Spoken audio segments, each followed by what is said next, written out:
Hey guys, this is Approach the Nerd, and I'm Maria Park. Sorry that the stream is about 10, 15, maybe even 20 minutes later. For some reason in my area, The Flash and Superman and Lois aired 15 minutes late. So I had to play catch up. And so my DVR records it and I had to spin through all the commercials. It was a mess. So yeah, I apologize. That's not normally I try to have this at 9:30.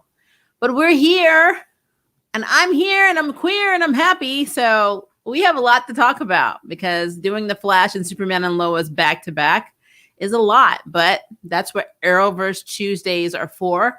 And I guess Black Lightning didn't come on this week because I went to look for it on DVR earlier, and it was not recorded. So I'm assuming they're not airing it, which makes sense because I know that after today's Superman and Lois episode, we're not getting any new ones till May 15th. So I think everything's going on break, probably because of the COVID schedules and all that. They don't have enough episodes. So yeah.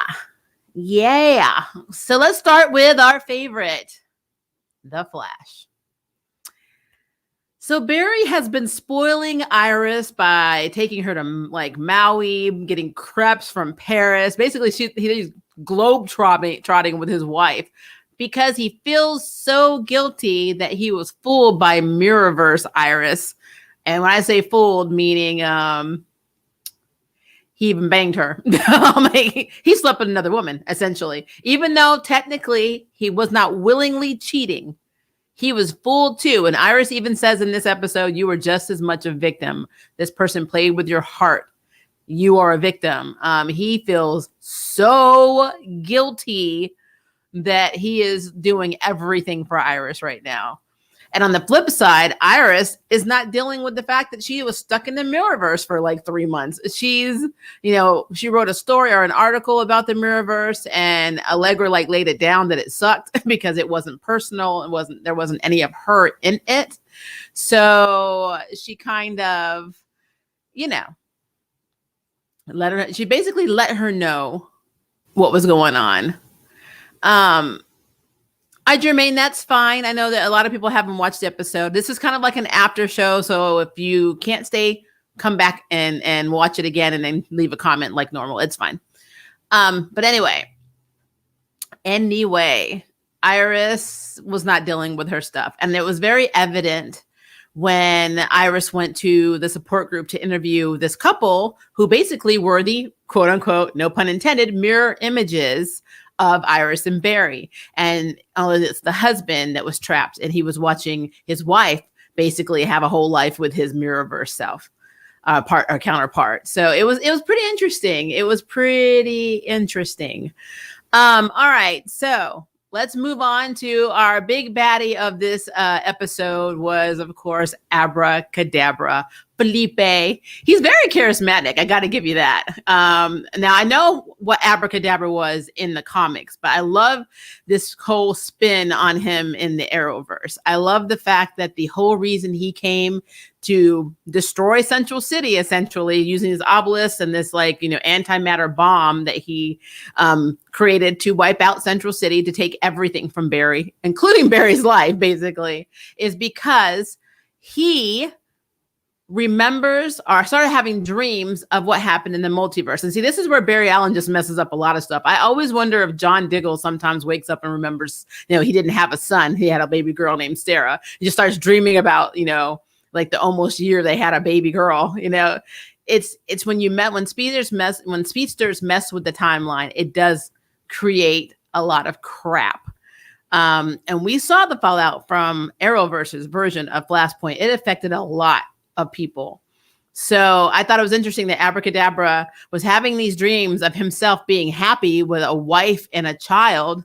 And essentially he realized because of Crisis that he doesn't have his happiness. So, which is ironic because the last time they faced Abracadabra, Barry's like, I want you to find that light, something that makes you happy, something that gives you purpose. And he does.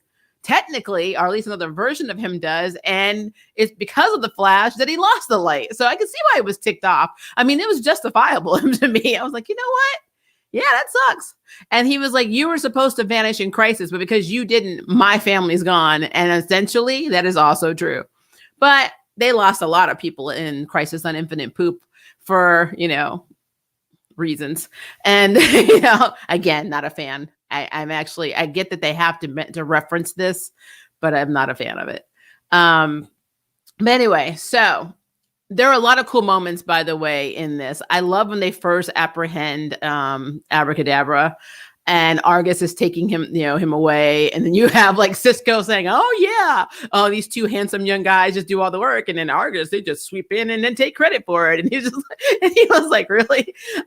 But then he meets like this guy who is putting, I guess he's like not a chief scientist. I don't know what his role was. I can't remember what he said his role was, but he basically said, "I'm not a hologram, and we definitely don't have technology like that." And Cisco's like,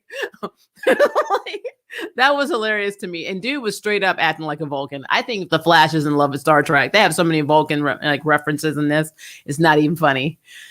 But I will tell you, every time that Cisco comes up with his modified tech now, it bothers me because I keep remembering that he got rid of his powers willingly.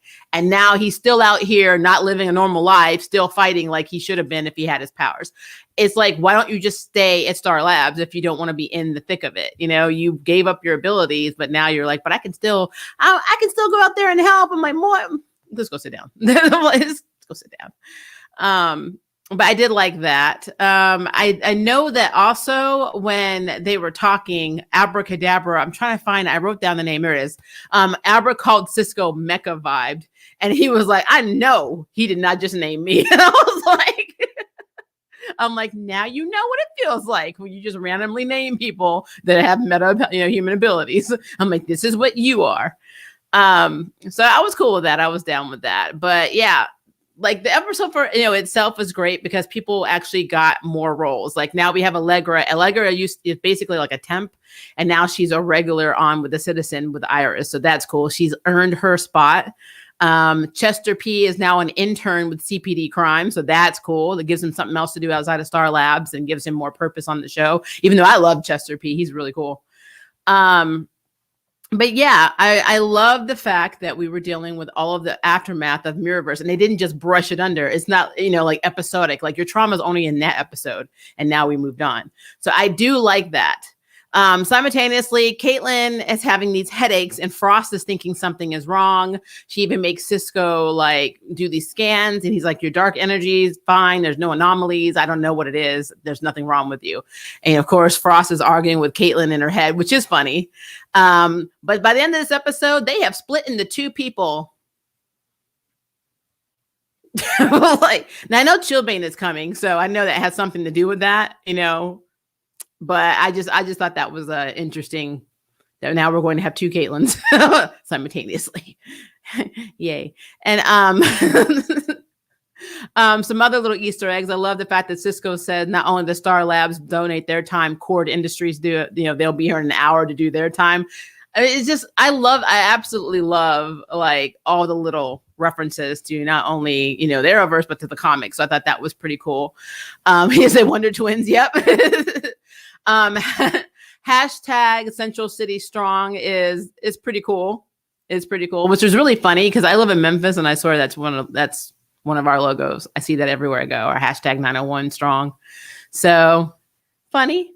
And then now this is where I got kind of confused by the CG. Is that villain that was basically about to snap Barry into 75 pieces? Is that supposed to be Paradox? Somebody answer this question. Is that Paradox or Validus? I thought he was either Validus from the Fatal Five or it was Paradox.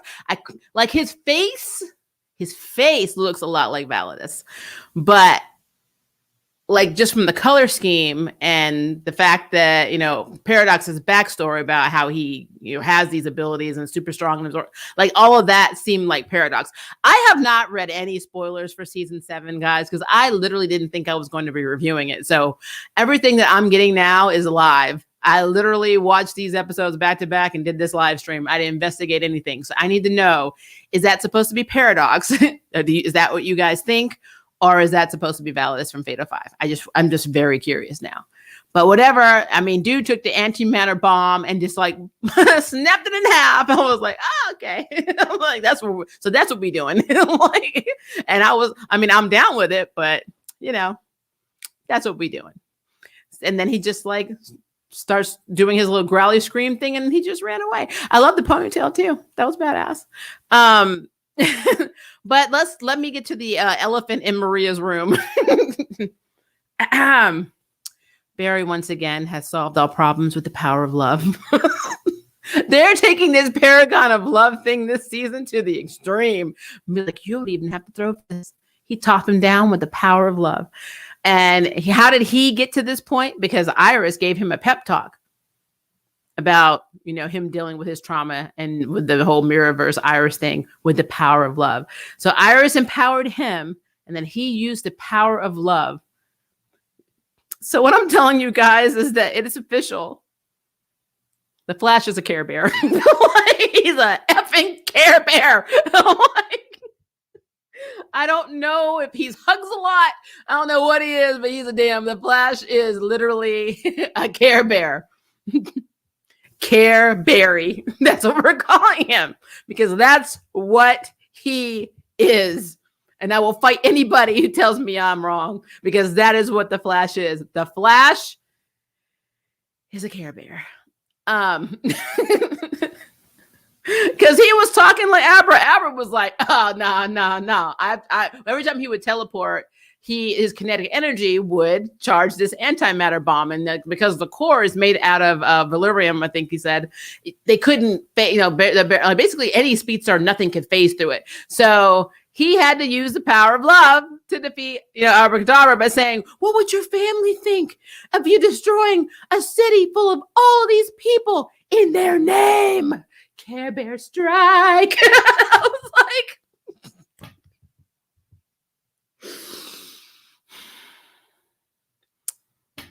you knew I was going to do it. Don't even act surprised. You knew I was going to do it. You knew I was going to do it.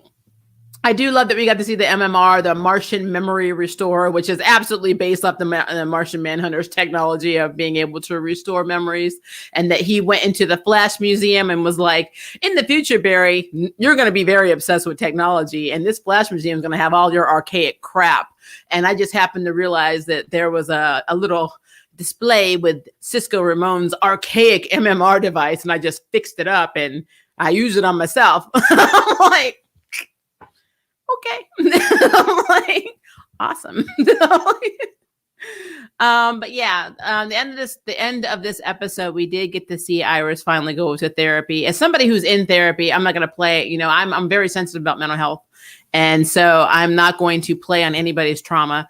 I think it's always, amazing when you actually can go into any place with people and tell your truth. So I'm not going to downplay that. I actually thought that was one of the really pivotal moments in terms of this episode that was realistic to me, because everything else was kind of like over the top and Care Bearish, but this right here, for me, that stuff was real. And if you actually substitute that with stuff that's happening with COVID and stuff that happened with the Capitol and all the other crap in our lives right now, you can relate to that. So I was down with that scene.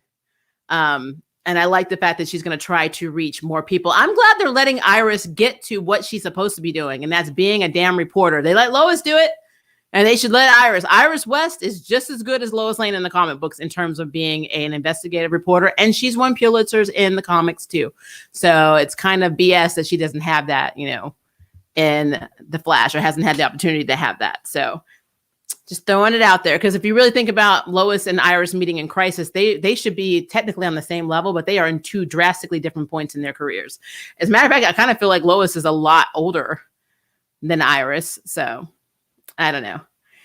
But okay, let's segue into Superman and Lois, because it's the Harvest Festival, guys. We got to talk about the Harvest Festival because that's Smallville's biggest event, which makes me really sad for this entire town.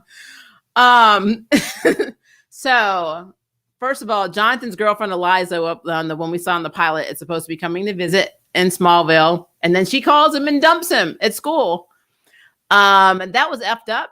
That was an effed up move, but she's a teenager. They do, you know how we are when we're teenagers. Sometimes we don't make the best choices.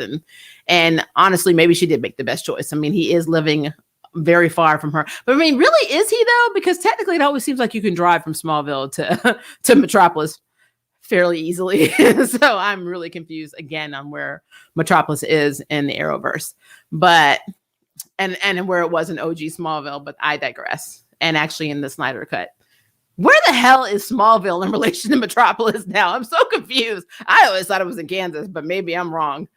Anyway, so Sarah asked Jordan out to the festival on kind of like a date, which is kind of cool. And Jordan got all like happy, and he had a smile like he was a Care Bear too.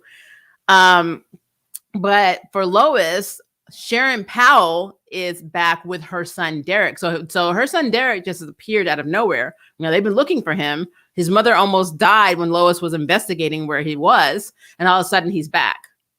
But he has no memory on of where he's been, which is not true. He actually has been exposed to the Kryptonite, and he's been in the machine, so he has, Kryptonian powers. And unfortunately, he sets fire to the place that's holding all of the donations for the Harvest Festival. And one of the firemen, I can't remember his name, but he gets he inhales a lot of smoke, and he has like permanent lung damage and probably can't be a fireman anymore, which is really effed up. And Superman, of course, Clark, he puts the fire out. He uses his freezing breath to freeze everything. So everything is frost now, which Kyle thought was very strange because Kyle was one of the firemen in there trying to save people. And so that was interesting. Because, it's not like many people can freeze things and freeze a fire. They know it has to be Superman right now because they don't know of any other Kryptonians in the series. So if Kyle has a brain in his head, then he will realize that Superman is in town. Now, I don't know if he's going to put two and two together and realize that Superman came to town the same time as the Kents, but, whatever. So right now, the big mystery is Derek. And I will say Chrissy, Lois's editor, is more Lois in this episode than Lois is. She was like on it. She's completely 180 from the last time, when she's like, we don't have the money to go against Morgan Edge, and we don't have the lawyers, the power. And now she's like, are we going to let this go? I mean, Derek's back. That's shady as hell. I'm like, what? Okay, Chrissy, what you doing, girl? I love that she followed Derek back and saw him making out with Leslie Lar, which was interesting.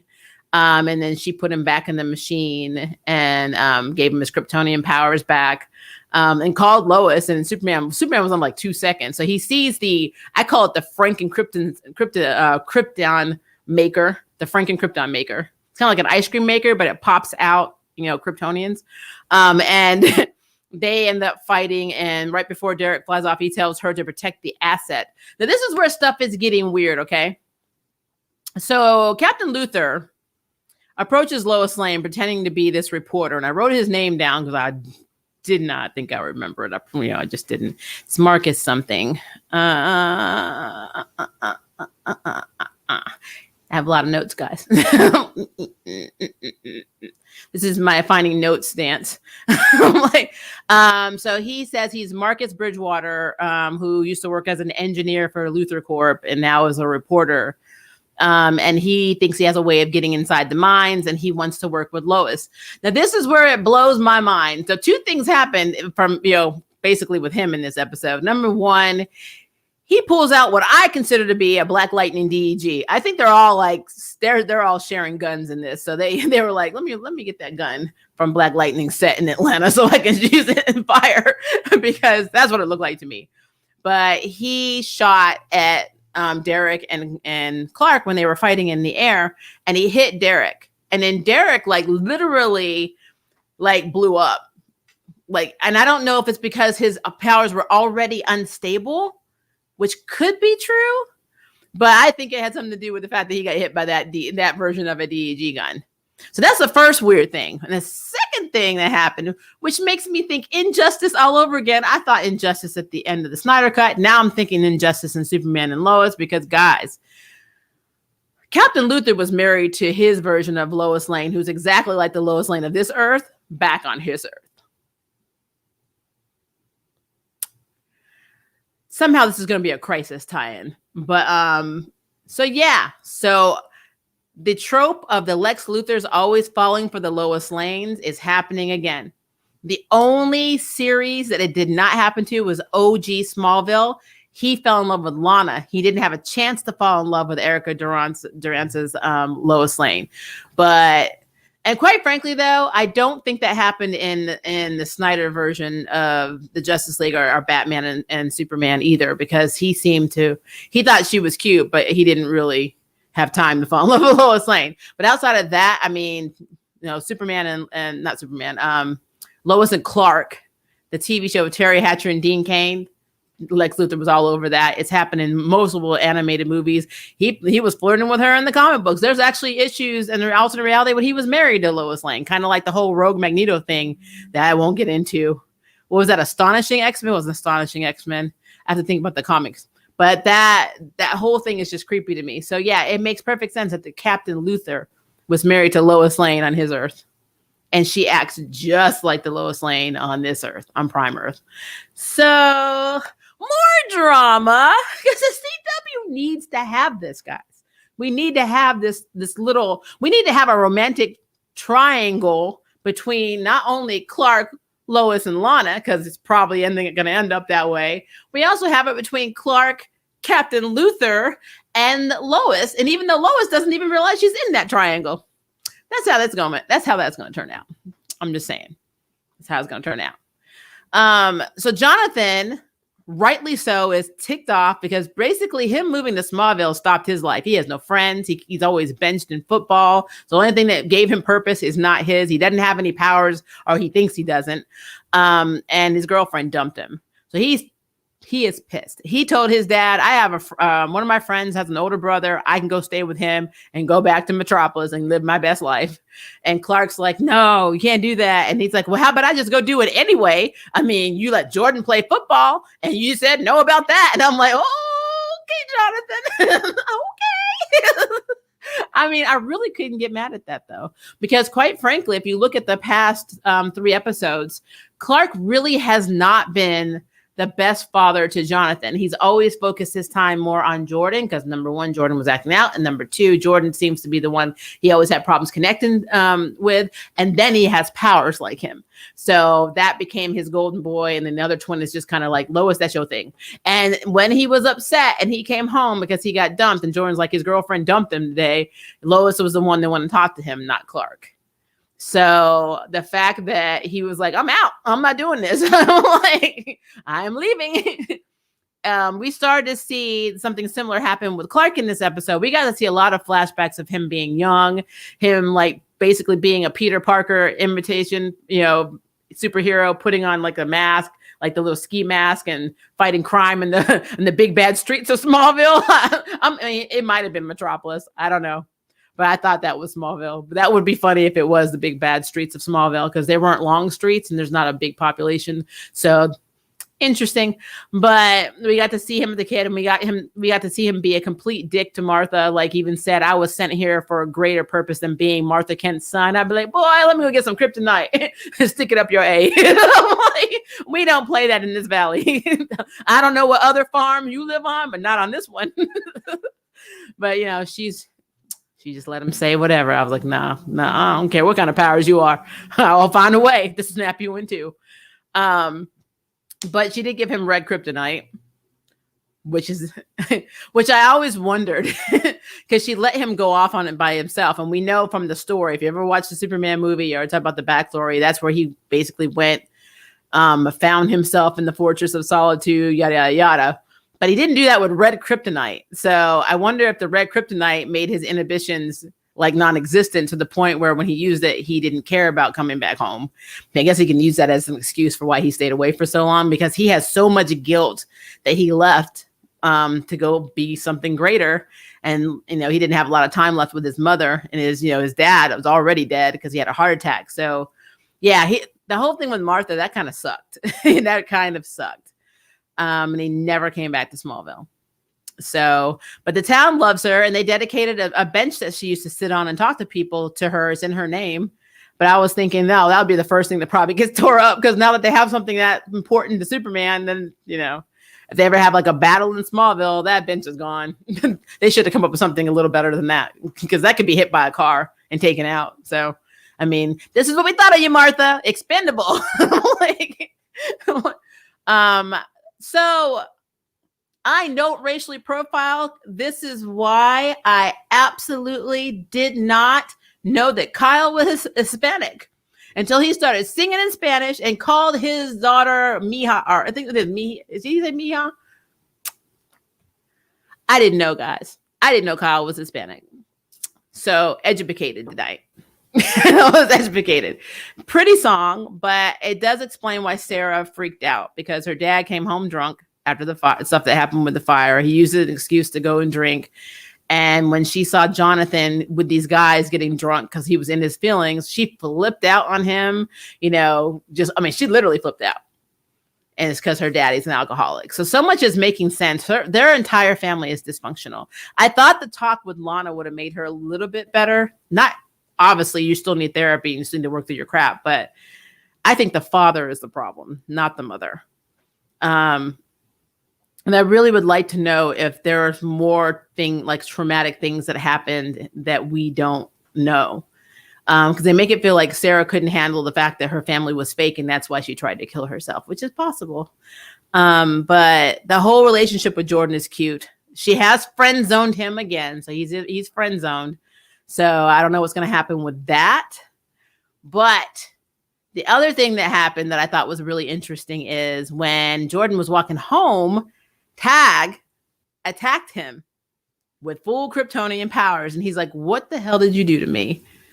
Now he's supposed to be off at a metahuman school, so I don't know what's going on with that, but he's beating the crap out of Jordan right now. I don't think it's going to last because Jordan is, he's got his ability. So I think it's going to be a pretty good fight, but yeah. And we have to wait till May 18th to see the outcome of that fight, because that's when the new episodes come out, which is so stupid. So, and then of course, Morgan Edge wrote a check for the town to make himself look good, but he wasn't in this episode at all. We just had Leslie and, Derek exploded. So that's basically the gist of what happened in this episode.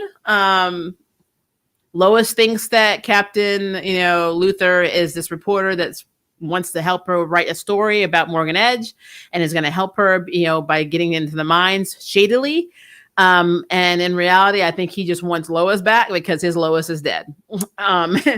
So Captain Luther is really doing a reverse Injustice Superman, as far as I'm concerned. He is not just that his planet was destroyed by that version of Superman, but he also lost his wife. So again, it all comes down to Lois Lane. And every freaking version, when Superman is involved, it's always down to Lois Lane. I thought that was interesting.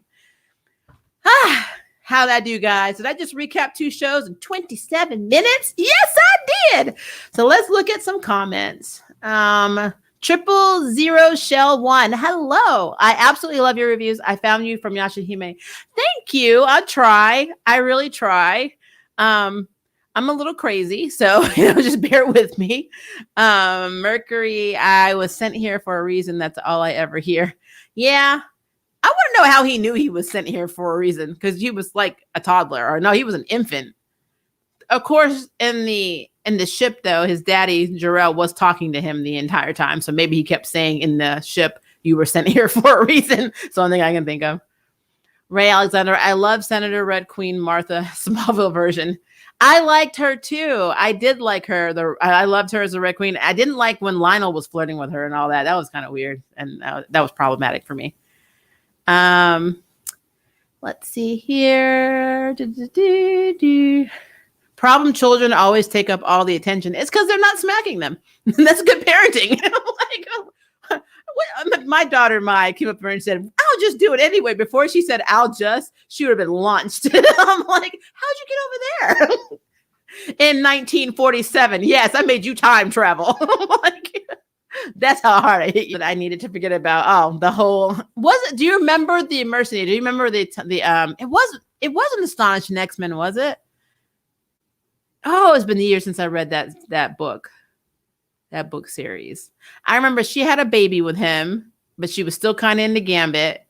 So she was, Magneto was in charge. It wasn't like alternate universe where Magneto was good, Camelot thing where she was married to Magneto, and we would be like, oh, that whole bit. It was interesting, but it was a mess. That was a really messed up book. Can't be a CW show without drama. Very true. Dun dun dun. Green Giant. let's see. Let me go to this first one. If you wiki it, is 100 miles. So it has been 100 miles from New York. I need to look at that up on a geographic scope. I thought it was a heck of a lot further than that. So Smallville is 100 miles away from Metropolis. Okay.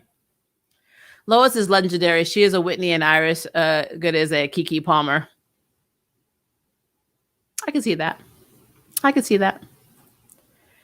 Yay for Iris having her own storyline outside of Barry. I know, right? Though I'm not gonna lie, if my spouse was like, "Yeah, let's go to Monaco for like lunch," I'm like, "We already there, boy." I'm like, should I say? No. See, my spouse would be too tired. I'm like, because my spouse works all day. Like, besides, even though I have a transgendered spouse, every time we go anywhere, they still think that my spouse is my sister, and it's very weird. Especially since, do I look Korean American to you? No, you've seen my spouse, River. I don't understand it. And then why would I be married to my spouse? There's so many questions that I have about this. I know I live in the South, but come on, people. I love how I'm going to say Caitlyn, even though Cartlin is very tempting to Ashton and Frost were together at the end. Well, technically they were split apart at the end, so that's pretty interesting. It wasn't worse than Ultimate Quicksilver and Scarlet Witch. Yes, I do agree with that. Let me move up. Powerpuff Girl love song. Oh no. 5 should be the true heir to the Flash, not Iris, and the Elastic Man is canceled. We need another Flashpoint just to save the character. Hey, it's like Care Bears. Care Berry. Come on. He hugs a lot. He tried to shake Abracadabra's hand, but then, he got a side swipe. Now, did you guys ever tell me if that was Paradox? Is it supposed to be Paradox? I need to know this. The CG is just throwing me off. Is that Paradox at the end of the Flash? I just need to know. Or is that Validus from the Fatal Five? Those are the only two I can think of that person could be. Now, I could be wrong. It could be somebody completely different. I mean, I don't know every villain in the comics. I'm like, I don't spend my time memorizing them all. It's just, I remember certain ones that stand out in stories that I liked. But I think that is Paradox. That's the only person I think that could be. But if I had to have a B player, it's Validus from Fatal Five. So let me know if you guys think that's Paradox, because I'm confused. I am confused. And I'm confused why he didn't just snap Barry in half. He was like squeezing. I'm like, man, this is why I'm telling you, they're not trying to kill the main characters. I've been like, bloop, no more. Bring on the next speedster. Barry got another villain killed. That is absolutely true. Yes, Barry gets everybody killed. I just hate to say it. I mean, I'm serious. He gets everyone killed. Can I just have a Quicksilver show? Because he is everything Evan Peters. I wouldn't mind that. I would actually also like to see a speed show with Warlock in it. And then we get Hulkling and a bunch of the Young Avengers. I think that would be very cool. But that's not going to happen in the DC universe, so it's fine. Okay, let's see here.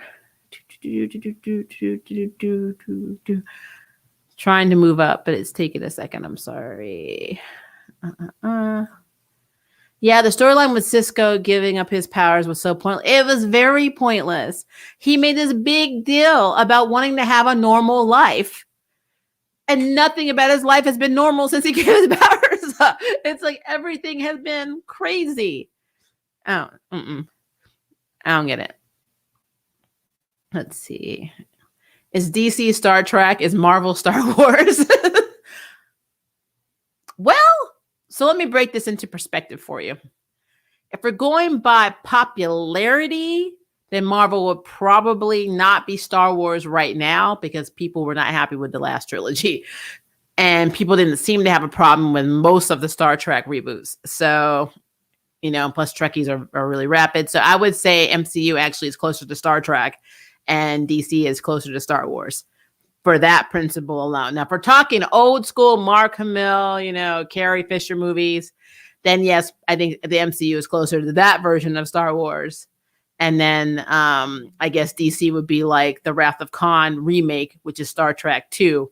that Abrams produced, because that movie was not, there were elements of that movie that was good, but most of that movie was not good, even though I am a huge fan of Khan's actor Benedict, also Doctor Strange. I just did not like that storyline. And the triples were ridiculous, but that's a whole other conversation. But yeah, good question. That's a very good question. I think there was a sound that made the villain stop squeezing Barry. Like, it sounded like a dog whistle, or like a fairy whistle. I'm like, okay. I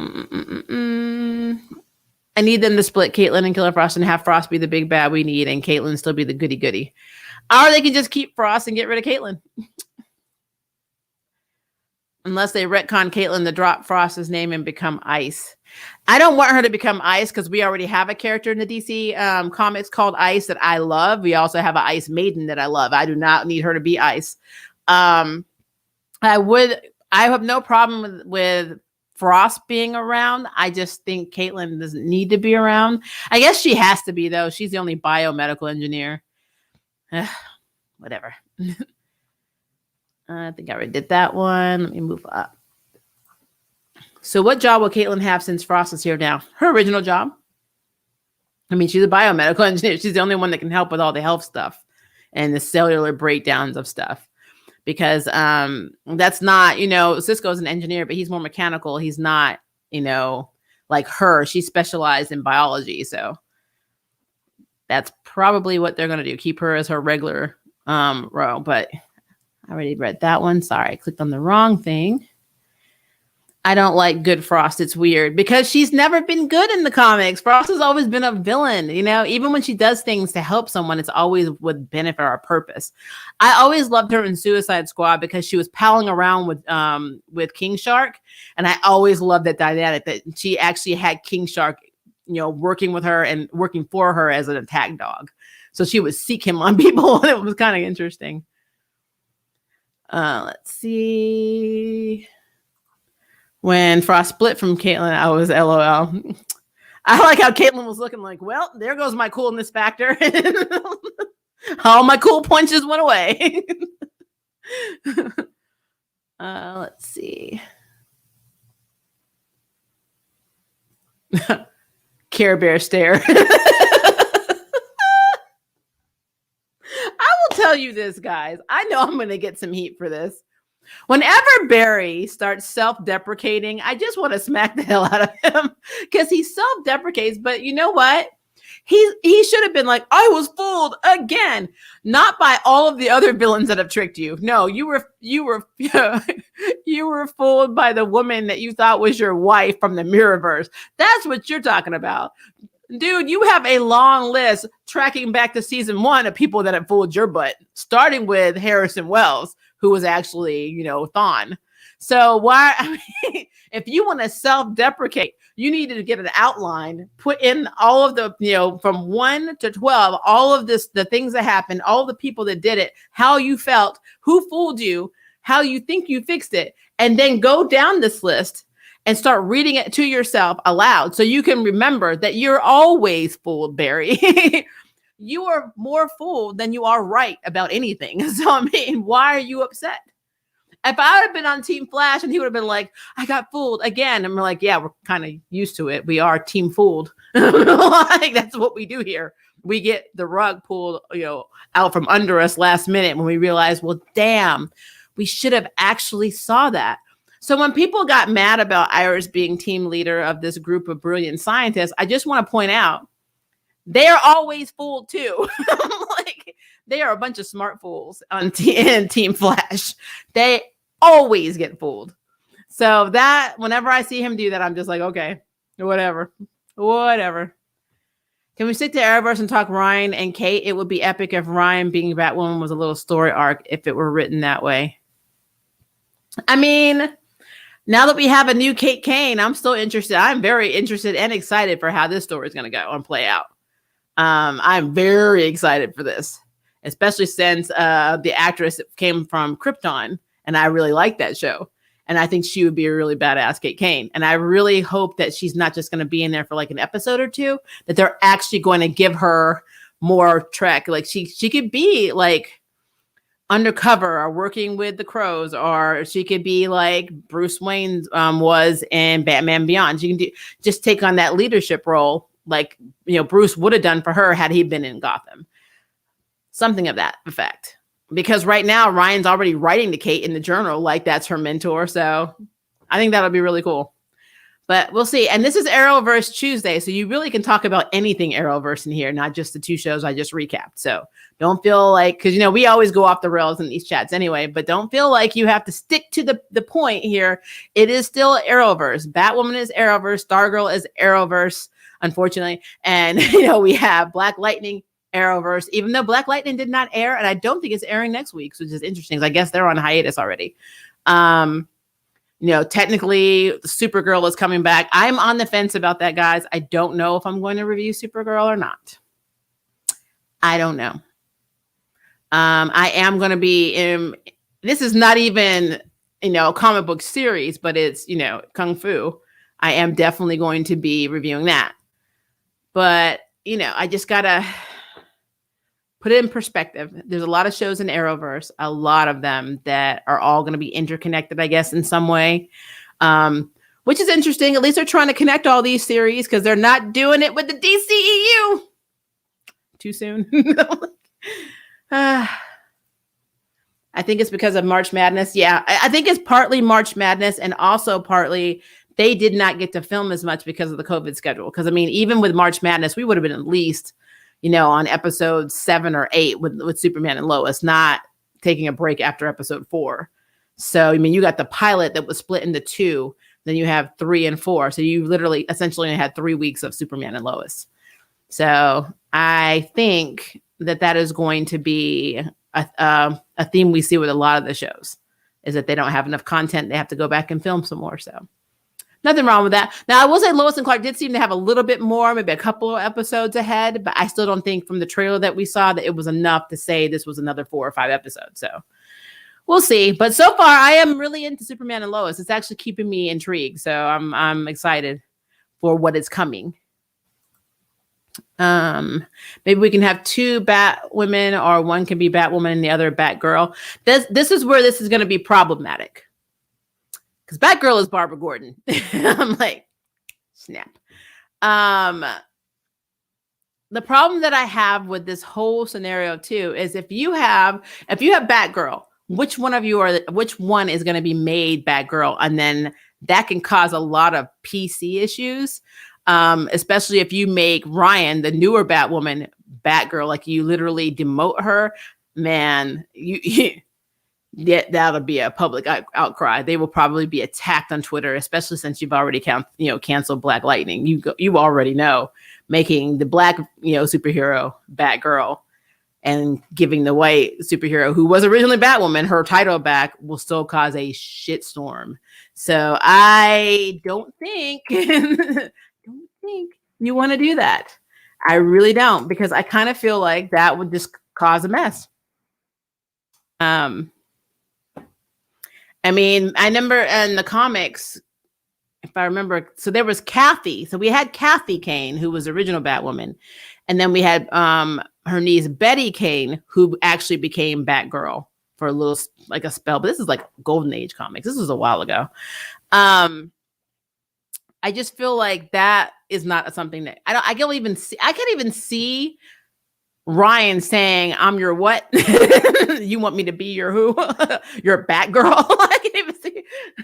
And then they've already established in the comics that Ryan already met Batgirl because Barbara was checking on her. Remember? And if you ever read the issue, I can't. It's Batgirl. It's like 67, 68 or something like that. It would be 69. I can't remember, but I do remember that she was checking on her. You see Ryan sitting in that van with the plant that we now know is a desert rose.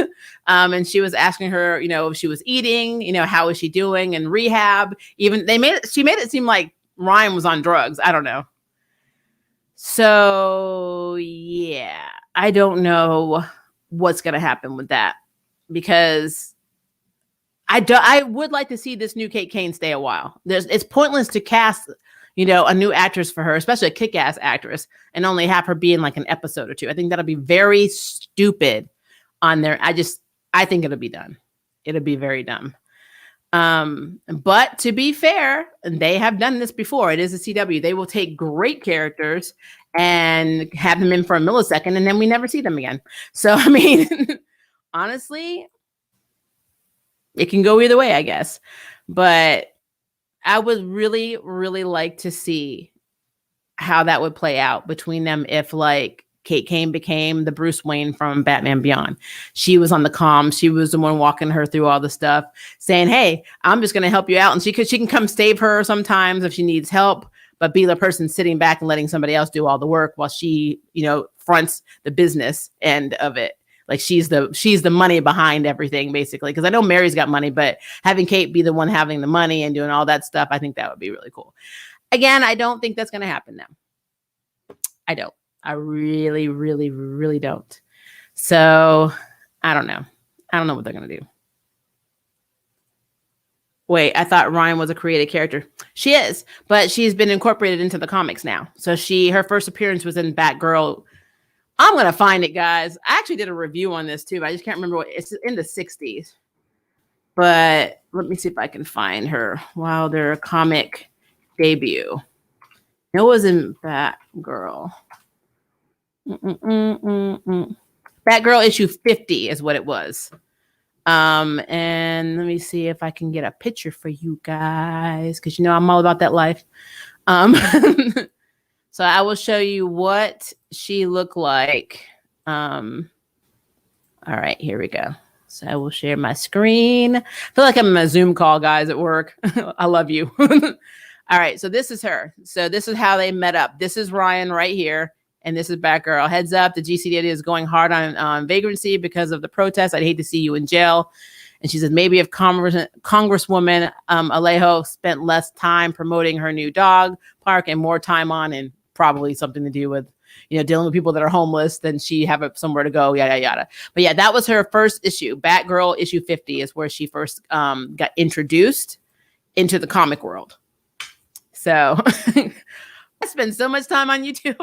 Still fighting with my Fate one, but that one's going to be up tomorrow. That is my goal. Unless something, I don't care. You may see me talking to myself about Fate Wing Saga, just sitting in a corner alone with no assets in the video. You can season 1 Batwoman on HBO Max, and they realized that she was going to go with the redder actress, keep her blonde hair, or did she dye like all the time? I'm feeling that that's not going to be a problem for her. Besides, she's getting paid, so she can always bleach. Will have her natural hair, and they should both be redheads. But the mascara for obvious reasons. All the time, like every 20 seconds, a toddler, or I think the baby has to be, I don't think it's toddler age. I don't think it's a year yet, almost a year. Probably like 11 months. I don't know. I have to go back and look and see the timeline. But either way, until they're like able to put themselves in the chair and feed themselves and not poop themselves, it's a full-time job. So she's tired.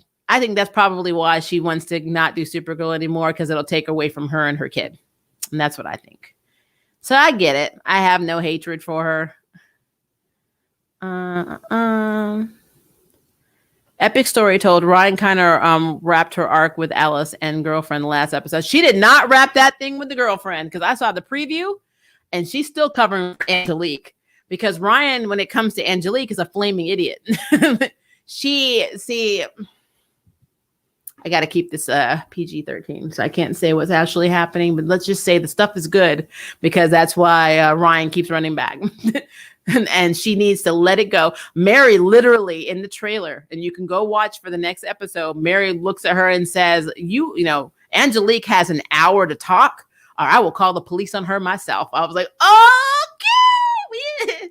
So it's about to be on with Angelique. To be fair, Barry did realize something was off, but others told him otherwise. True. But I mean, let's not constitute the times that he didn't realize and all of the other times he's been fooled about, in some way or another. I just thought it was interesting that that's the one time that's what his one reference of being fooled was his wife, the clone of his wife, not all of the other stuff, starting with, the fact that Harrison Wells wasn't really Harrison Wells. Whatever. If Ruby was coming back and it was always written as a filler role. No, Ryan is my favorite Batwoman, but story-wise, after last episode. Oh, okay, that's what I thought. You did have a part one. Okay, can we stick to Arrowverse and talk Ryan and Kate? It would be epic if Ryan being Batwoman was a little story arc if it were written that way. I really, really, really want them to. I mean, they're gonna interact, but I really want her to have a better or more permanent role. Because I mean, I knew Carolyn Dry wasn't getting rid of Kate Kane because again, she hates the kill your gay tropes. She doesn't like when characters are killed off. Because that's normally just traditionally what happens. They either get killed off or on Nancy Drew, they just are never seen. They get seen like sporadically through episodes. Then they have like a really cool bonding moment and then they're gone again and you don't see them ever again. They're not talked about. It's like they don't even exist. I mean, if a character comes and tells another character, I'm in love with you, and then the character's just gone, it's like, what? So it's just something that happens a lot, especially on the CW. So being that Carolyn is a lesbian, she's like, I don't want to write another lesbian death. And I get that. So I knew Kate Kane wasn't going to die. I just didn't know how she was going to go out. My theory is that they were going to use, I thought they were going to use Enigma to wipe her mind. And so she didn't remember being Batwoman. And so they couldn't force her to be in this role because she's happy. And so they let her live her best life. But that's not what happened. She's underneath the sewer drain outside the Gotham barbershop, probably put there by Black Mask, which is a way of incorporating him. And I mean, that's fine. Black Mask is insane. I get it. I don't think Ryan should have a wig on her bat head.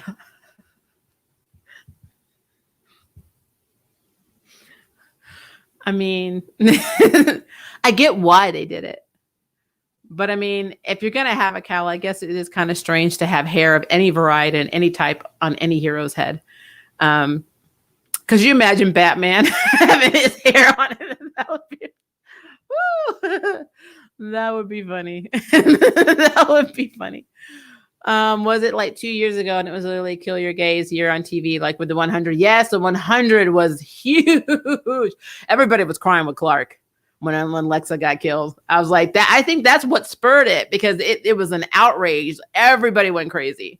100 never recovered from that either. Tell that to Barbara. She made that shit work. She did.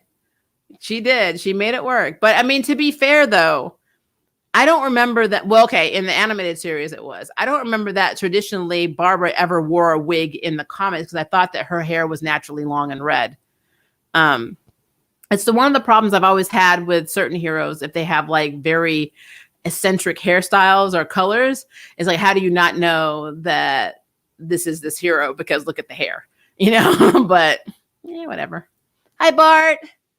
Conversational battle Lex forms Supergirl versus Lady E from Black Lightning. Huh.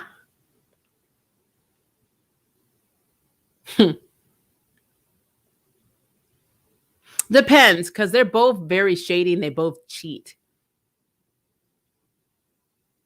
My money's with Lady E, only because, yes, I know Lex has pseudo died a few times, but Lady E seems to never stay dead. So I think Lady E would probably take out Lex. Now, if you're asking me who would win between Supergirl, Lex, and Tobias, Lex is already gone.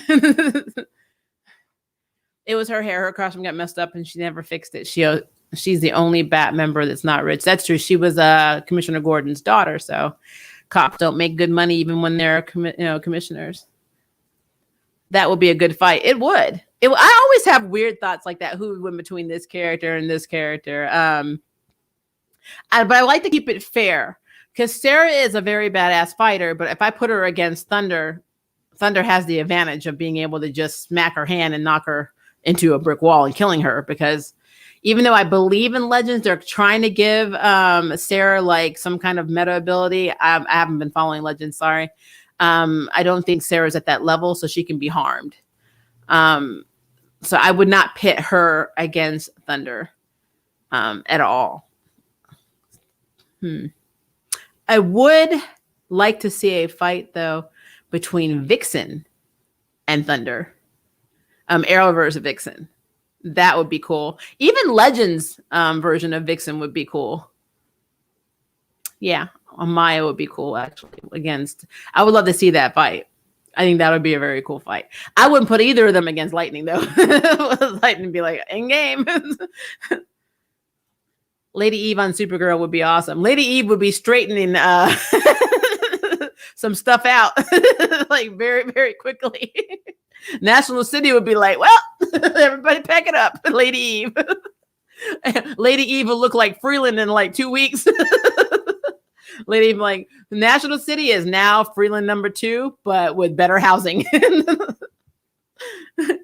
Don't like all these ginger characters becoming brunettes. I'm telling you, they're doing it in the movies. They're doing it in the TV shows. I don't know what's up with that. I really don't. It's really weird. Trying to move up. Sorry. Fate needs queer characters. I agree. And who knows what's going to happen in season 2? Because I mean, what's his name? Darius. He wasn't actually a Winx character. They hybrided a lot too. They combined characters together. They did it with the headmistress. They did it with Beatrix. So who knows? The sky is the limit in that series. They did some stuff. I mean, you'll see in my video. I talk about it, but the sky's the limit with that. They can do whatever they want. It's weird when you don't take advantage of that. But the problem is when you put in queer characters in everything, people are like, agenda, because they love, if they don't say woke, they love saying agenda. I don't know what that's about. They love it. They get so excited with the word agenda. It makes me irritated. So, all right, guys, it's lipstick time. Why? Because it's wearing off. And I'm using you guys as a mirror. Oh yeah. It's my life, guys. You should see me on Zoom calls at work. Sarah Lance was kidnapped by Guardians to become the Green Canary. What? Excuse me. Are you serious? I am very, very behind on that. Also, didn't River and Beatrix have a threesome or a threesome implied?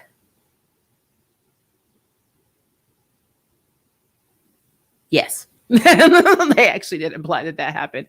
It looked kind of weird. Let's see. Booyah is problematic. I thought it was cut from Cyborg. I know it was, but I'm doing it for him. It's fine. It's completely. I got your Booyah today. You guys, it's great. It's okay. It is okay. I love Arrow's Vixen. I did too. I love Vixen in every form. So every time I want Vixen to have her own show, but she probably won't. Outside the animated show that CW did. Fate has Dane, who I think is bisexual. Well, we don't really know. He's confused. We thought he was into Riven, but then he was into Beatrix, but we don't know if it was because Beatrix put a spell on him. For all we know, he could be gay. We have no idea. We have absolutely no idea. Just a crazy theory, but maybe it's literally the dynamite from that period, which is why it was cut. Maybe. I don't know. I don't know why things are cut. I don't know. I do know that, as I said in the stream last night, what Whedon took out of the Snyder cut was really messed up, because he took out some of the things that I thought would have made the original a lot better. And no matter how you feel about the Snyder cut, it was light years better than the Whedon cut. It just was light years better. And like I said, I had a lot of questions, which if you don't know what I'm talking about, go watch that stream. But there were just stuff that I had questions about. But overall, hell of a lot better than Whedon's cut. So yeah. It's weird. I'm trying to see if I can. Sorry, I'm trying to get up. I saw a question and then I keep missing it because I'm not 21 anymore. My eyes aren't 21, so I have to go back and look at these things and see what I'm missing. Tiny little. I can't put my glasses on because the lights will reflect like crazy. So I'm trying to. Hold on. Let me see if I can get Okay, wasn't Mirrorverse Iris a duplicate, a copy, so he shouldn't feel bad? That's what I wanted to address. So he feels bad because you know those tropes in comics and TV shows where like the guy kisses the girl, or the girl kisses the guy, and then the partner's like, "How did you not know it was me? I'm the love of your life. I'm original. You should be able to sense through the love verse that this is me." So Barry feels guilty because even though she was almost a perfect copy, he still had questions because she was doing questionable crap. She was speaking Italian. She was doing things. She could cook, and Iris can't even boil water. So there was a lot of questionable things about her that, Barry was seeing from day one, but he still suspended his disbelief like we do when we watch a lot of these shows and kind of just went along with it. And so he had an entire marriage for these almost 3 months. Actually, it probably was only like a month or two because, he had a month of waiting for Iris to come home. But, the time that he had with her, he had this entire marriage with another woman, a woman he thought was Iris, but it was another woman. And his wife had to watch some of it through the mirror. So there's a certain level of guilt. So now you're like, baby, you're the only one for me. I would never cheat on you unless the woman looked like me and came out of a mirror. That's literally, that's what that is. That is what it is. But the Mirrorverse is a literal copy. This is Iris, just another version. Doesn't matter. I mean, you can throw the same theory out with the multiverse. The Lois Lane that's married to Captain Luthor essentially is the same Lois Lane that's married, another version of her, married to Clark Kent, aka Superman. So it's not the same because they are two separate entities. It's like if you watch Doctor Who and you see they go to this one, they don't just go to worlds, they go to different like realities, and you see that this one version of you is a serial killer. You're not a serial killer, but that's you in another life killing people. You're technically essentially two halves of a yin and yang. So the same two halves of the same coin. You're not the same. You just have the same. It's basically if there's a path and you made a decision not to kill, then you automatically create another timeline where you made the decision to kill. But you are essentially two different people because you formed yourself into two different personalities. So in a way, that Iris that he was with, that is a mirror copy, is still essentially a completely different person. And that's why Barry feels guilty, because he cheated. But he didn't mean to cheat. So it's a gray area. He has a get out of jail card, but he is punishing himself because Barry punishes himself anyway. Iris can never punish Barry as much as Barry punishes Barry. And that is the truth. I love Jet Li, the one. It did the multiverse the best. Yes. He was killing everybody. Actually, it kind of reminds me of and I'm hoping he's going to do this. The Power Rangers Unworthy series, where they have like a character that goes around killing all the Power Rangers of different universes and taking their powers. So the guy who created it, who plays Billy in it, and who's one of the writers and producers, whatever, he may be on our next week's Arrowverse, which will probably just be the Flash, but we might just have an actual Arrowverse conversation. But I talked him into doing a stream with me, so he might be on next week. So we can have more multiverse discussions, because what he is writing is essentially a Power Rangers version of, the Shattered Grid. So it's kind of cool. I told my boyfriend I didn't mean to cheat. It was the gin. I wouldn't be for yeah, the Arbiter. Thank you. Very good. Because I could not think, for some reason, I couldn't think of his name to save my soul. It's probably because there's so many names running in my head. I love this, Ray. If I told my spouse that I didn't mean to cheat, I couldn't even use the gin because I'm allergic to alcohol and I can't have caffeine. So, I'd probably just be smacked into the multiverse.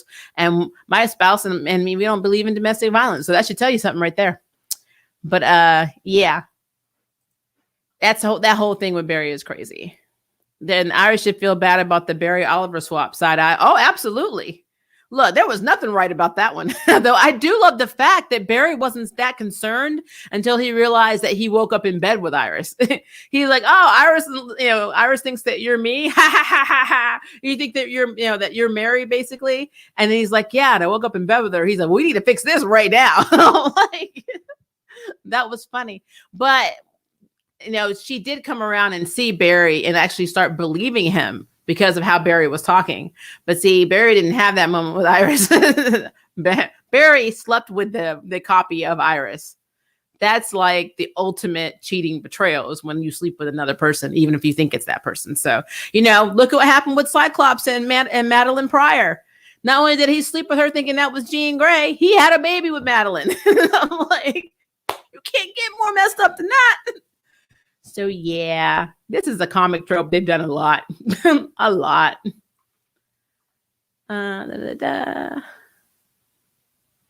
Okay, trying to move up. Oh, I missed this one, Kevin. Are you saying that they should be straight curious? So is straight curious the same as bi-curious? I've always wondered what the difference between straight curious and bi-curious is. Is straight curious? Because I don't even understand the definition. So if you're straight curious, are you queer and you think you might be straight as opposed to being straight and think you might be queer? Is that how that goes? I'm curious. I'm just I'm behind on labels. So I just really want to know. You can't get more hood than that. That's why I mess with the X-Men. They are such epic characters. Oh man, the X-Men they've done so many atrocities that people don't even understand. Jean Grey to this day will go down in history as the person who outed Bobby Drake. It's coming out of the closet before he had a chance to tell anybody he was gay. She was like, "You gay?" I'm like, "I read your mind." I'm like, "What is wrong with you?" I'm like, "What's wrong with you? Who hurt you, Jean? Who hurt you?" Let's see. Iris was definitely loving Oliver's body. She was doing that before her and Barry got together. She's always been over Oliver Queen's body. Let's see. I'm still on this whole Sarah. I'm going back to that. Is that a real storyline? I am so behind, guys, on Legends. I don't understand her becoming Green Canary. I'm not opposed to her getting more coolness, I guess, but in Legends is a campy show. It's not meant to be hardcore like some of the other ones. It's not even a real show. It's made up. So they have more liberties to throw characters in and out, and it would make sense because essentially it never happened to begin with. So I'm just really curious on how that's going to work. Let's see. Argus was really bad at their job this week. Yeah, I do like the hologram guy, though. I mean, he's like, "I am definitely not a hologram." I'm like, yeah, okay. Yeah, read that one. All right, I'm still trying to figure out if you guys who've watched this episode have figured out who the guy is at the end that attacked Barry and killed Abracadabra today. Because again, I really feel like it's so weird that Abracadabra is dead. I mean, that means that Barry had to use his Care Bear powers for no reason. It's like he just really needed this thing to show up and just snap the bomb in half. But I'm like, I just need to know. I'm going with Paradox, guys. I'm thinking that is supposed to be a CG live action version of Paradox. Because I can't. It could be Validus, though. Because if they were bringing the Fatal Five into the Arrowverse, I could see that being Validus. But if they're going just straight by abilities and messed up backstory, then that absolutely could be Paradox. Or it could be somebody I'm not thinking about.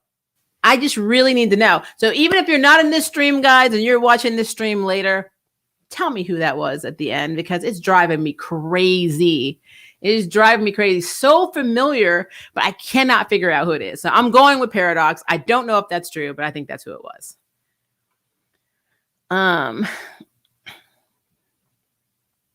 The big creature that had Barry looks like his breath stank now. That's who I'm talking about. I think that's Paradox. Also, if Abra is dead, who is he? Saga Force? Who has his Saga Force? That's a good question, actually. But I mean, let's be real. This is not the first time they've killed off a hero or a villain and just left that completely open-ended. Like, what happened to their powers? What happened to their faction? Blah blah blah. So who knows? But I mean, and then our Sage Force, think about this. I mean, maybe this version of Abracadabra is dead, but maybe there's another version of Abracadabra that is not dead, because we have no idea how many Earths there are. We've only seen that they have Earths one, our prime Earth. We've seen Earth or 1, 2. I think they went up to 3 at the end of Crisis. But I mean, they recreated the multiverse, so there could be endless amounts of it. We could have Earth X, we could have whatever out there. So more than likely, we will see an Abracadabra. It'll be like Harrison Wells. It'll just be villains showing up from multiple Earths. And, and that's fine. That's fine. I mean, again, that's what we're used to. So Alba can never die. Dancing Queen will always be a classic. I'm done with you, Ray. I'm done. I'm done. Good question, Kevin Jones. That was a good question, actually. Crisis Part 2. Talk about dodging a bullet. I like when Allegro is like, so we're having another crisis? No, there's not enough antimatter. I'm like, okay. No, there's not enough Bebos, because monitor and anti-monitor were pointless. Let's see. Okay, we're at 1 hour and almost 14 minutes. So we're going to wrap up soon, because I know it's 11 o'clock my time. God knows what time it is with you guys. So I appreciate you being in here. Again, we will start earlier next week. I think we only have the Flash, though. I don't think we're going to have Black Lightning, or I know we're not going to have Superman and Lois. I don't foresee myself reviewing Supergirl. We could talk about it.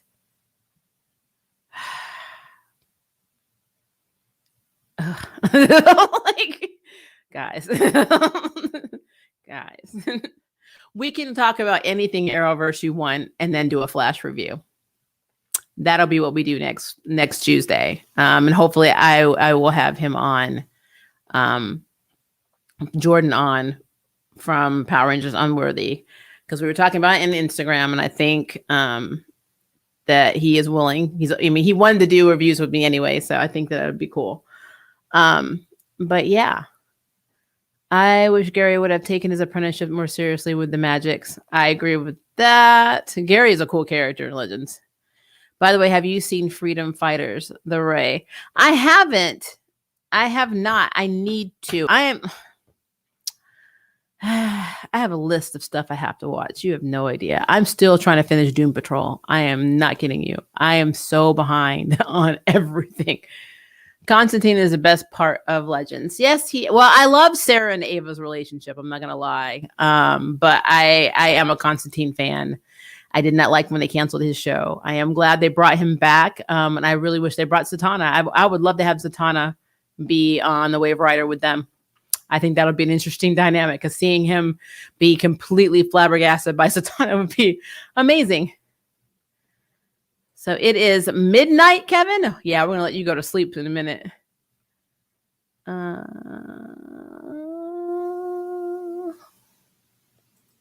So where is Wells? So I know you're not talking about Wells actually as in location geography, because you already know where that is. But if you're talking about the original Harrison Wells, he decided to go back in time and relive his life over and over again, the 4 years he had with his wife, until he runs out of time. All the other Wells sacrificed themselves, and they all became a coalition of this one Wells. But I don't think that Tom Conti is going to leave. I think that he's going to come back in some capacity, because they never said he was exiting the show. So I don't think that is happening. Maybe he's filming something, and that's why it's a conflict. I don't know. Because for a while, we didn't have Jesse, or Joe, should I say, because he hurt his back. And so he was out for a while. The only thing that I'm having a problem with in The Flash, and you guys need to really help me on this, because everybody's really, they're all talking about the heart of the show, the heart, family, love, blah, blah, blah. Where is Jenna? Where is Joe and his wife's baby? Who's watching this kid? Because I do know that Cecile has another daughter who's in college, but she's in another city and state. Who is watching? And I think that's what they named their baby, Jenna. Where is baby Jenna West? When the Mirrorverse was attacking everything and Cecile and Joe were losing each other, why didn't they say, what about our baby? Why don't they care about their child? Like, why? Like, this is a baby.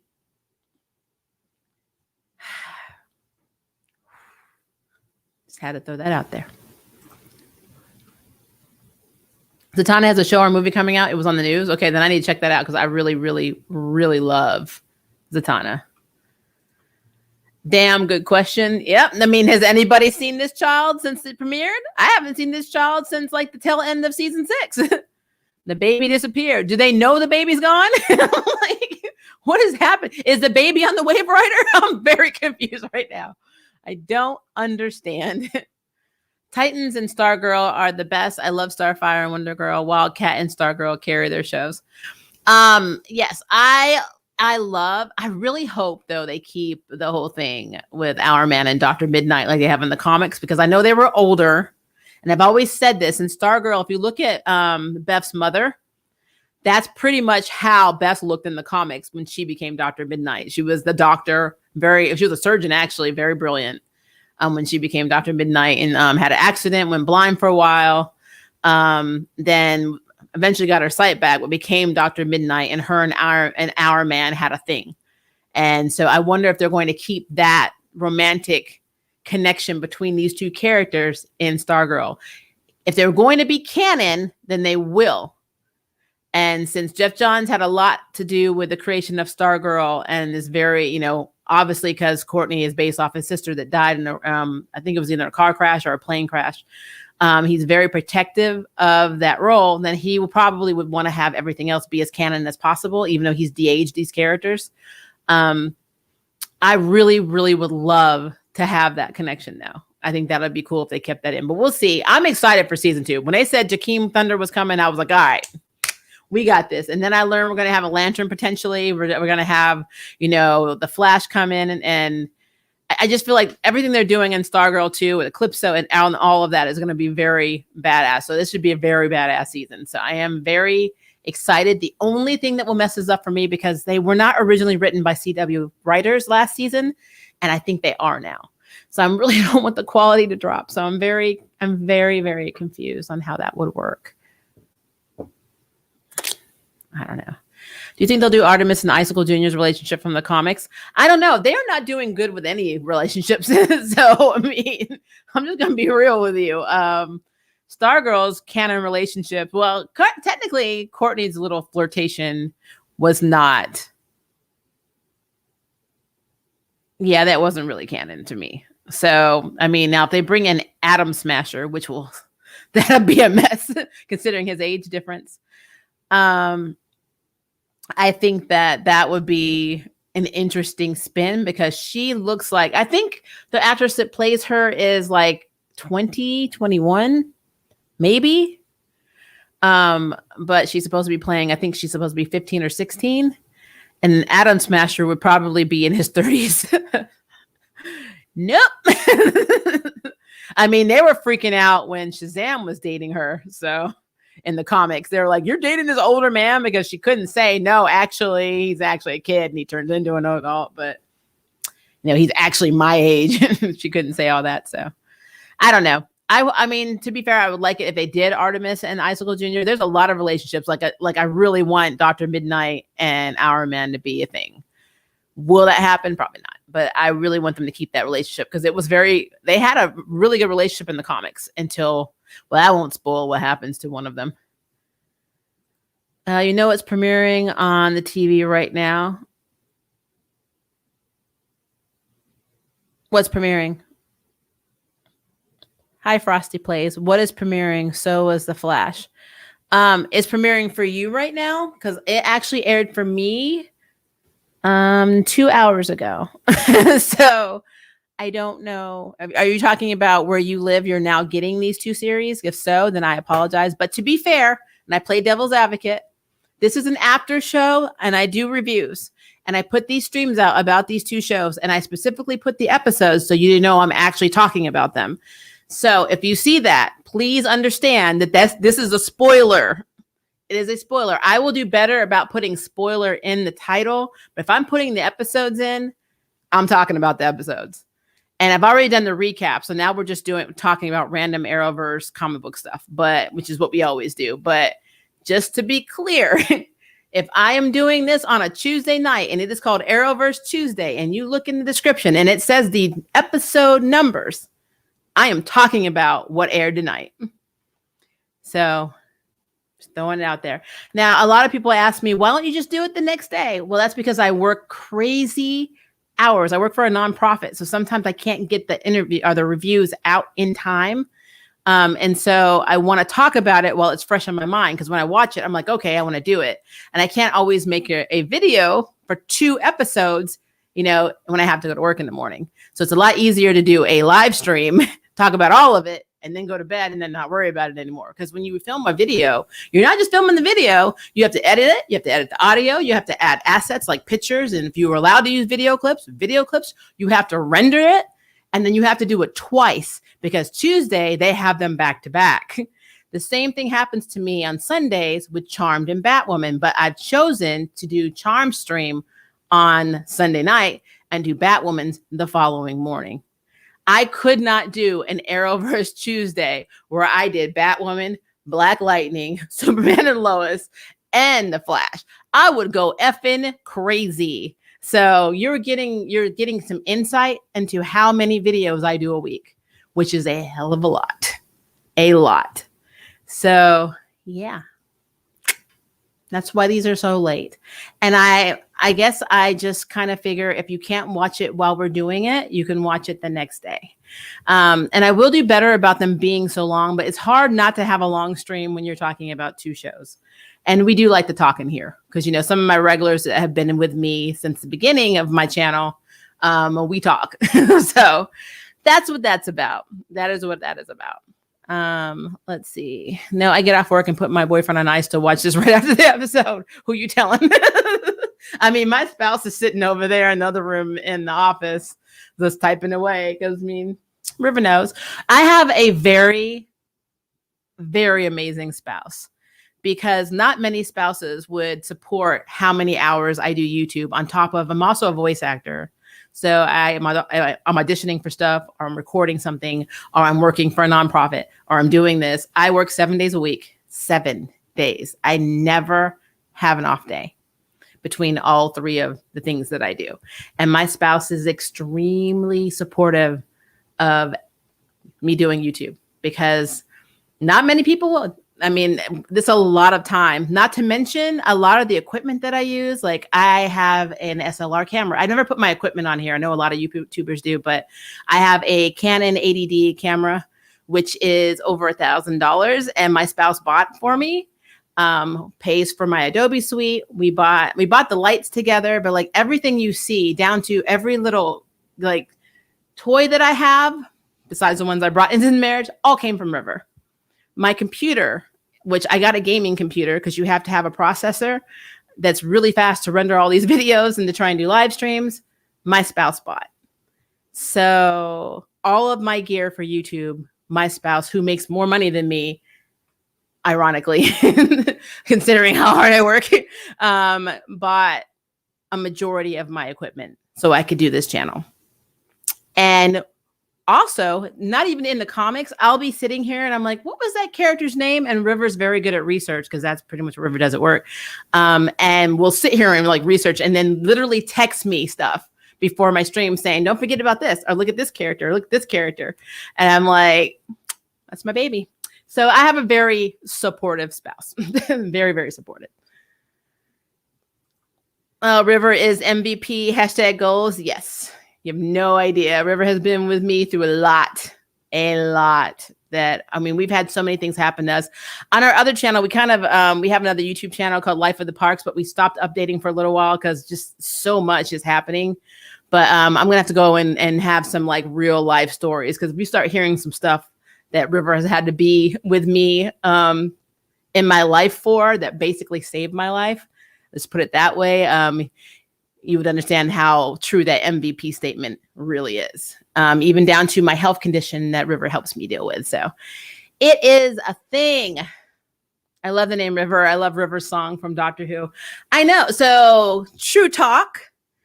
First of all, my baby's name is River Park, Korean, but think about it, River Park. That's pretty cool. But so I named, my first name was not Maria. My middle name was Maria. I changed legally my middle name to my first name. So I had to have a middle name And my middle name came from River Song's mother, Amy Pond. That's why my middle name is Amelia. So my name is Maria Amelia Park. So yeah, I'm a big Doctor Who fan. I grew up on Doctor Who, Scottish mother. That was pretty much, Tom Baker was my Sesame Street. So it's a thing. It's a thing. Is your voice acting your main hustle? Voice acting is not anybody's main hustle. And if anybody tells you that, they are lying. Yes, there are people that can do it full time, but they still have to do side stuff when they don't get work. Because it's just like acting. You are auditioning, and you'll spend more time auditioning for stuff than you ever will booking it. But I've been doing it for almost 21 years now. 21 years. Yeah. I've done video games. I've done small roles with Funimation, with KDS, with a bunch of other studios out in Texas, because I was in Texas for a while. I've done a lot. I still do video games, and eventually I'll try and get back into doing probably anime. I don't know. It's been a rough time. I left Funimation when my mother got sick. She had leukemia, and I was her caretaker till she passed. And then when I was going to move back to back to my previous life, my spouse at the time ended up getting cancer. And then I became, my spouse's caretaker again until my spouse passed. And now I'm married again, and I refuse to let this spouse get sick. If this spouse gets cancer, I'm going to probably go OP and destroy the world. So there you go. Who is your doctor? Oh, hold on. What are we able to look up some of your voice acting you have done? Maybe. I mean, I know it was on Anime News Network and IMDb. If you look up Maria Park, you'll see a few things. I'm sorry about your mom. Thank you. It's been rough, especially since I worked so much. I didn't realize that last Thursday was the anniversary of her death, 13 years. And it didn't dawn on me. And then I got really upset about it because I'm out of sorts with my time because I work so much that I didn't realize I missed the anniversary. So, but I appreciate that. Thank you. We haven't answered that one. Sorry. Who was your doctor? Sorry. Okay. So my doctor, Tom Baker, was my original doctor because that was the first doctor I ever saw with the aluminum foil Cybermen. I loved all the doctors in different ways. I've always been a David Tennant. I love David Tennant because he's crazy and he's Scottish. And if I had to pick another doctor, I'm not saying I don't like Jodie Whittaker. She's cool. Peter was cool. I think honestly, I liked Matt Smith because of how goofy he was. I loved his music. I love the Doctor Who theme music and the Doctor Who, like whenever he would do these like amazing speeches, like even in the very first pilot when he's like talking, I forgot who he was talking to. Was it the Dragoon? I have to think about who he was talking to. But the music that they played whenever he made these massive speeches that were just completely cool and out of character. They were amazing to me. I know a lot of people liked Eccleston because he was the emo doctor, which I get. I mean, I get that. It's just, I don't know. I like that he wore a leather jacket, but he was pretty much one of the most removed doctors. Now, to be fair, there were doctors in the past that were very militaristic, the ones that actually had no problem with fighting and going to war. And then, it shifted when Gallifrey was supposedly quote unquote destroyed, but we all know we learned a lot and they kind of retconned a lot of stuff in this last series that a lot of people were ticked off about. So, but if we're going to talk about apples to apples, David Tennant is probably always going to be my favorite. Matt Smith is running in at number 2, but for some nostalgia reasons, like I'm being nostalgic because of my childhood, like Sesame Street talk, Tom Baker, because that was the first doctor I ever saw. So yeah. I remember you saying videos back that you changed your name. Yeah. I changed my name in 2017 after I got married. So I was like, because when you go to get your driver's license, I'm like, you know what? Wouldn't it be cool if I just changed my name? Because like my name, which is very ironic, I had a traditionally Black name. It was Makisha. It is spelled without an R. But for some reason, all over this freaking cosmos, across the multiverse, throughout time and space, people put an R in that name. Everywhere I would go, they would say, "Hi, Markeisha." I'm like, you know what? You know what? If you need an R, my middle name's Maria. Now, let me tell you how I messed up. I know you have seen me say this a lot on my channel.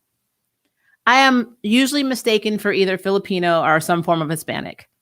So when I named myself my middle name as Maria, and I tried to tell people I wasn't Hispanic, what do you think people said to me? I'm like, what do you think they said to me? So yes, I realize now the error of my ways, but it is too late. But to be fair, most of people like going to school and stuff always called me Maria anyway. Nobody ever called me by my first name, but it's a pretty name. I just got tired of the R being added to it. But my white Scottish mother named me that, not my African-American, Native American father. No, my mother saw this name.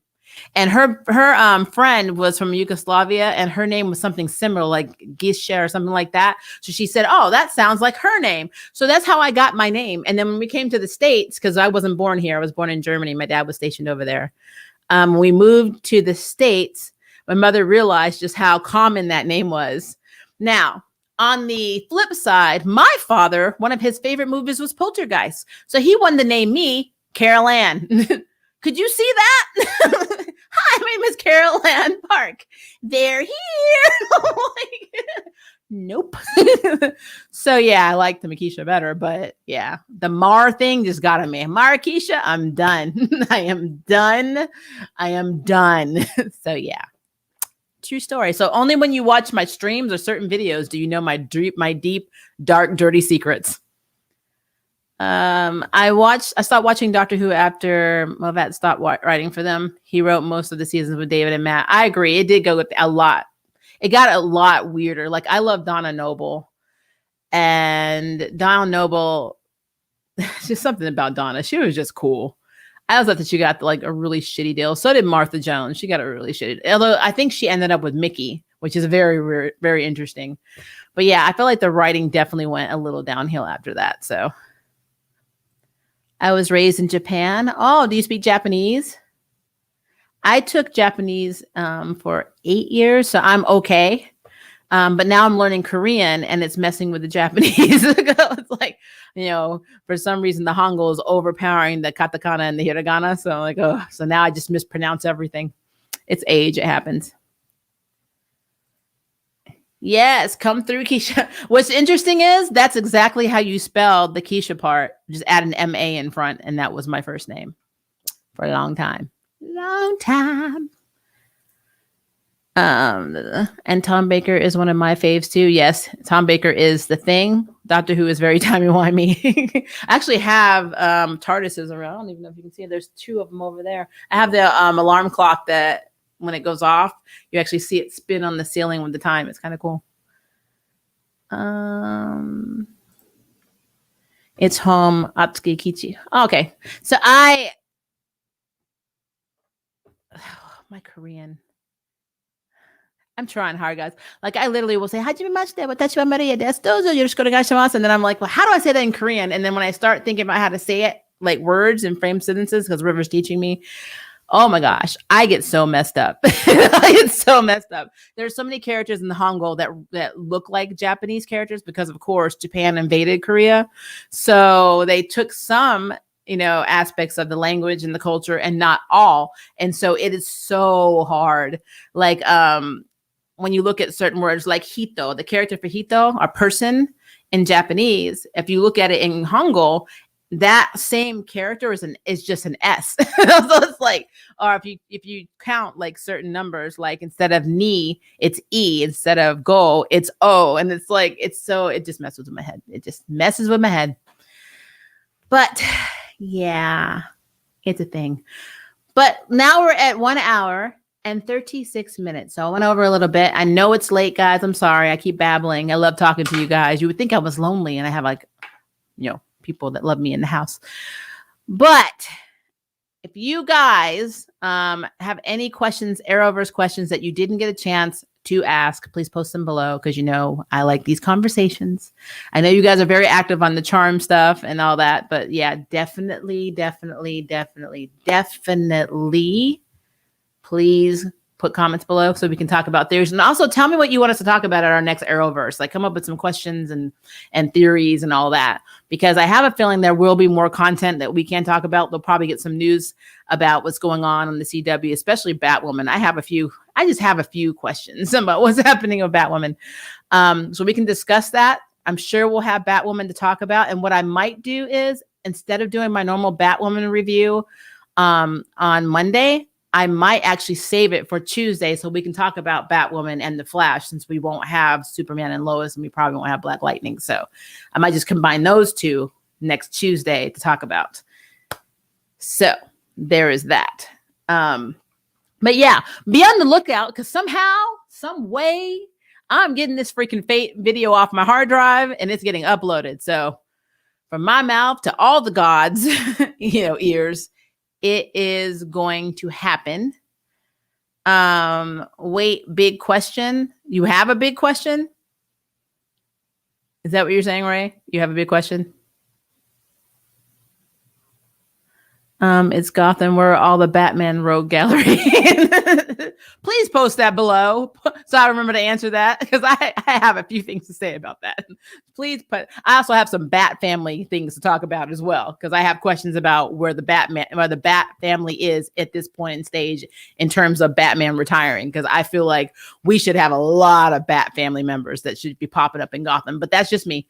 All right. I love you guys. I'm going to let you get back to your either sleep, school, work, and everything else that you're potentially doing, because I know it's pretty late or early for you. But thank you for joining me for Arrowverse Tuesday. We will convey on this subject again next week, and be on the lookout. Hopefully, more than likely, I better have the Fate Wings video out tomorrow. And then I'll also try and get one of the interviews that I had with one of the Funimation voice actors I've done recently out potentially by Thursday. So yay. Love you guys. You guys have a very good night. And I'll see you next time.